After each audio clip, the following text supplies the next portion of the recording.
طلبگار بندہ بنے، اللہ کی مدد کو پکارے، اللہ سے یہ شکایت کرے الہی تکلیف میں پڑا ہوں، مصیبتوں میں ہوں، یا اللہ ہماری مصیبتوں کو دور کرنے والا تو ہے۔ آواز آئی آسمان سے اعلیٰ، خبردار ہو جاؤ سن لو، اور ایمان والو سنو، اب میری رحمت جوش میں آ گئی۔ الا ان نصر اللہ قریب،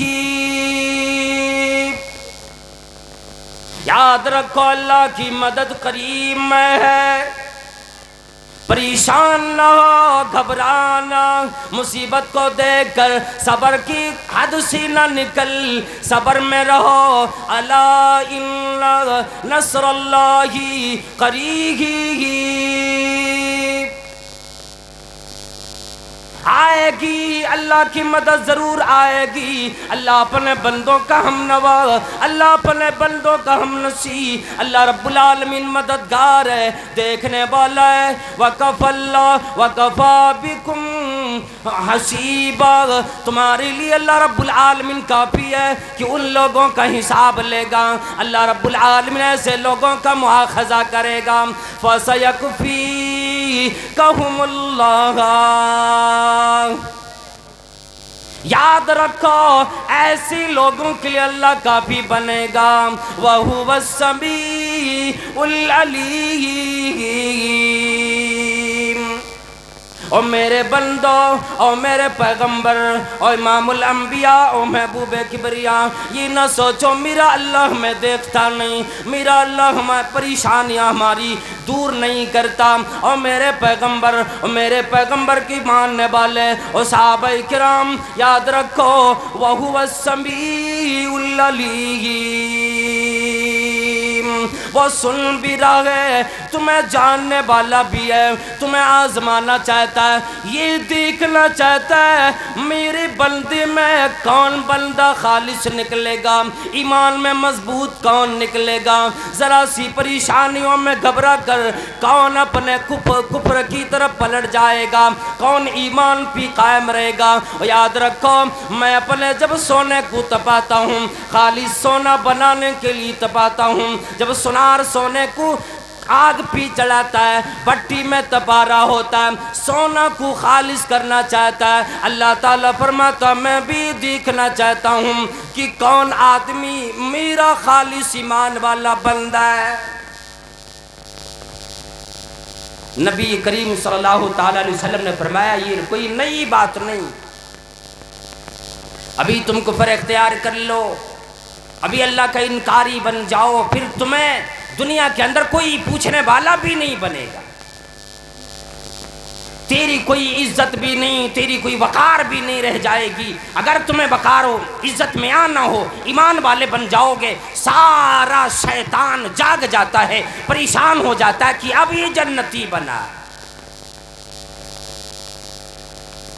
اس لیے کہ تیری مدد کرنے والا اللہ رب العالمین ہے، تیرا ایمان ہے، تیرا صبر ہے۔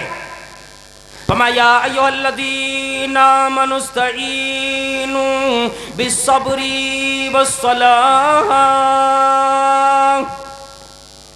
اللہ رب العالمین نے فرمایا اللہ کی مدد تو آئے گی، لیکن او لوگو صبر کی ذریعے، نماز کی ذریعے اللہ کی مدد مانگو، نماز ادا کرو، اللہ کی مدد طلب کرو، صبر کرو، اللہ کی مدد طلب کرو، اس لیے کہ ان اللہ مع الصابرین، جو صابر ہوتا ہے، جو اللہ رب العالمین کے لیے صبر کرنے والا بندہ ہوتا ہے، وہی آدمی کے لیے اللہ رب العالمین اس کا ساتھ ہوتا ہے۔ نبی کریم صلی اللہ علیہ وسلم نے فرمایا اے خباب، اے میرے صحابہ کرام اور میرے دیوانوں اور اسلام کے پروانوں، سنو تم سے پہلے جو لوگ دنیا میں تھے ان کو اتنی تکلیف دی گئی، ان کی چمڑیاں ادھیڑ لی گئی، ان کی دولت چھین لی گئی، انہیں دنیا سے نیست و نابود کر دیے گئے، انہیں برباد کر دیے گئے، انہیں تہوبالا کیے گئے، لیکن ایمان سے ان لوگوں کو کسی تکلیف نے پھیر نہ سکے۔ ان کے اوپر ان کی سروں کے اوپر آرا رکھ دیا گیا اور آرا رکھ کر اس پر چلا دیا گیا، اس کو دو ٹکڑے کر دیے گئے، زمین میں گاڑ کر ان کو پتھروں سے مارا گیا، تکلیف دی گئی، آرے چلا کر دو ٹکڑے کر دیے گئے اور انہیں لوہے کی کنگھیوں سے ان کی جسم کی گوشت پوش کو نوچا گیا، پٹھوں کو گوشتوں کو الگ کر دیا گیا، ہڈیاں الگ کر دی گئی، لیکن پھر بھی ان لوگوں کو ایمان سے یہ تکلیف نہ پھیر نہ سکے۔ صبر کرو، دنیا میں یہ صبر کرنے کی وجہ سے اللہ راضی ہوتا ہے۔ اللہ رب العالمین نے فرمایا دنیا میں تکلیف اتنی جھیلو، اتنی پریشانیوں میں اپنے آپ کو پریشان رکھو، اتنے اپنے آپ کو عبادات میں لگا کے تھکاؤ کہ تمہیں قبر میں سونے کا مزہ آ جائے۔ دنیا کی تکلیفیں اتنا زیادہ جھیلو، اتنی تکلیفوں پہ صبر کرو کہ جنت میں جانے کی بعد مزہ آ جائے۔ اس لیے کہ جو آدمی صرف روزانہ چھائیوں میں جیتا ہو، ناز و نعم میں جیتا ہو، اللہ والو انہیں نعمتیں دے کر شکر گزاری دل میں نہیں آتی، مگر ایک غریب آدمی ہو، مفلس آدمی ہو، اگر اس آدمی کو اللہ کی نعمت مل جاتی ہے، اللہ کے نبی صلی اللہ علیہ وسلم فرماتے ہیں اپنے نیچے والے کو دیکھو گے، غریبوں کو دیکھو گے، تیری دل میں شکر گزاری آئے گی۔ جب غریب سے امیر بن جاتا ہے پھر وہ بندہ شکر گزاری کرتا ہے، الہی تو نے دولت دی، تو نے صحت دی، تو نے برکتیں دی، تیرا شکر گزار ہوں، زندگی میں جینے کا مزہ تو اب آیا ہے۔ قرآن کریم میں اللہ رب العالمین نے فرمایا ان الذین قالوا ربنا اللہ، بے شک جن لوگوں نے یہ اپنی زبان سے اقرار کیا، اپنی زبان سے مانا،